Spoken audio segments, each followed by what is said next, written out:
بسم اللہ الرحمن الرحیم۔ سوال ہے کہ ہمارے ہاں بعض لوگ سحری میں بہت جلدی کرتے ہیں اور افطاری کے وقت میں دیر سے افطار کرتے ہیں، کیا ان کے یہ عمل صحیح ہے؟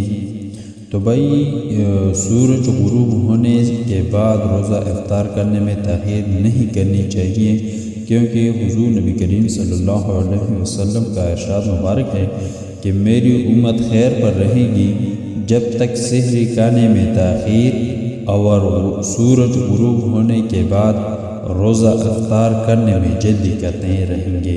یہ حدیث مسند احمد جلد نمبر 5 میں ہے۔ ایک اور حدیث میں ہے کہ لوگ ہمیشہ خیر پر رہیں گے جب تک کہ روزہ افطار کرنے میں جلدی کریں گے۔ یہ حدیث صحیح بخاری شریف میں بھی ہے، مسلم شریف میں بھی ہے، مشکات شریف میں بھی ہے۔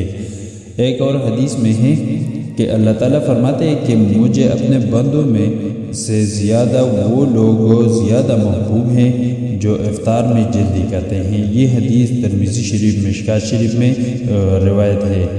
ایک اور حدیث میں ہے کہ دین ہمیشہ غالب رہے گا جب تک کہ لوگ افطار میں جلدی کریں گے، کیونکہ یہود نصارہ تاخیر کرتے ہیں۔ یہ حدیث ابو داود ابن ماجہ مشکات شریف میں ہے۔ مگر یہ ضروری ہے کہ سورج کے غروب ہو جانے کا یقین ہو جائے تب روزہ کھولنا چاہیے، یعنی کہ افطاری کے وقت میں جلدی کرنا ضروری ہے۔